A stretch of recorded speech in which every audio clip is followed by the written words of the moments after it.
Well, for the last 2 weeks, Democrats have effectively had a monopoly on all public attention. Over that time, the combined daytime broadcasts of CNN, MSNBC, and yes, Fox News were, in effect, the Adam Schiff show. Schiff, who's the chairman of the House Intelligence Committee, of course, was the man tasked with running the House impeachment hearings.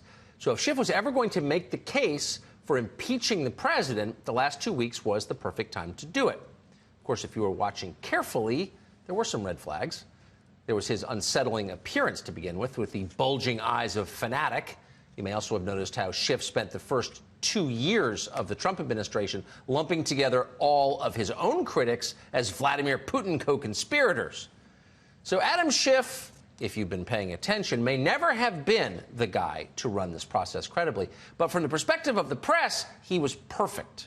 CNN spent a lot of time telling us that Adam Schiff was not a fanatic at all. In fact, he was a silly, fun-loving guy who was brought to this country to do the good work of bringing down a dangerous president. Watch this. Look, he's got a goofy sense of humor that people don't see. Goofy is not a word people would use about. Well, he loves funny movies. Everybody knows that he can take you from the first word of The Big Lebowski to the final scene of The Big Lebowski. I'm the dude, so that's what you call me, you know? Are there any words from the dude that would apply to your life? I've been asked in the past, I'm not sure whether you can air this or not is my only question, what line from The Big Lebowski comes up most in political life? And I have to say, it's the line, no, you're not wrong, you're just an asshole. And they call us state TV. Have you ever seen a more dishonest puff piece ever on any cable channel in history? Probably not. So that's CNN's take on Adam Schiff. He's a great guy. The problem is, for the last 2 weeks, America has got to watch Adam Schiff live. They've had more Adam Schiff in their lives than ever before. So they know what he's like. Schiff got to call whatever witnesses he wanted to call. He could block witnesses that the Republicans wanted, like Hunter Biden, and he did. Schiff got to ask witnesses any questions he wanted and had the most time to ask questions of anyone in the room. He was also able, critically, to have the first and last word every day, and he used that power to its fullest. Heard just some of the righteous indignation we heard in the committee today when the president questioned that fundamental conclusion of our intelligence agencies. But, of course, they were silent. What happened to his sense of humor? Right? No. Actually, Schiff, at many occasions, seemed emotionally unstable. During his closing remarks yesterday, for example, he seemed like he was about to cry. It was all so sad and dramatic, he told us. And I would just say to people watching here at home and around the world, in the words of my great colleague, we are better than that. Adjourned. Oh, spare us. So that was the Adam Schiff show. According to the press, the same people who told you what a big, fun goofball Adam Schiff is, the hearings were devastating for the president. They told us this in unison, a bombshell. We've been using bombshell to describe the testimony because there was a fair amount of collateral damage. Bombshell testimony. Three-ring circus today. The bombshell delivered this morning. Breaking news tonight, the bombshell in the impeachment hearing. Tonight, bombshell testimony. Now, a few hours later from the bombshell being detonated. And we had one bombshell after another. In addition to that, and the bombshells we've heard about, this was an IED from Mr. Sondland.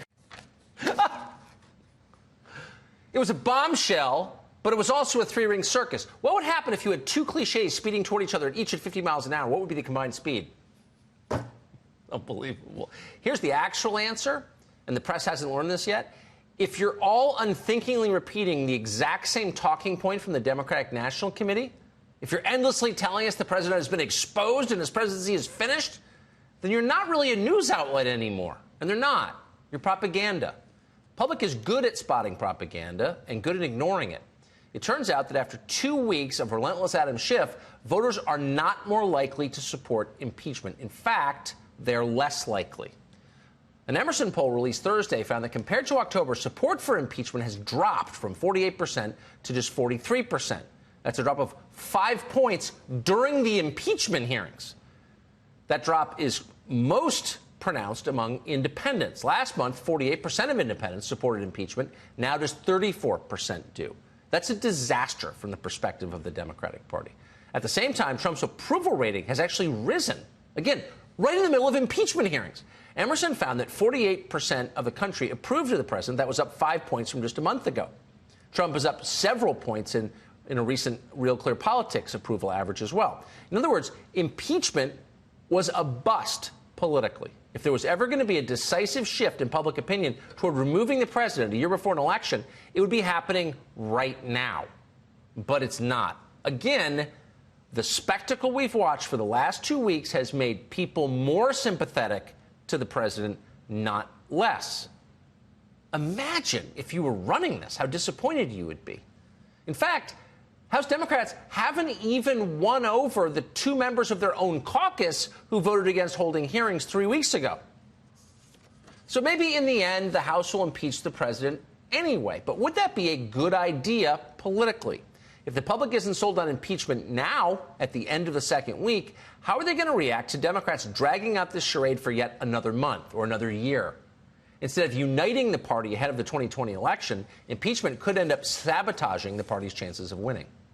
So how did we get here? Why didn't the public fall for this? Why aren't people sold on the idea the president has committed a crime and should be removed from office?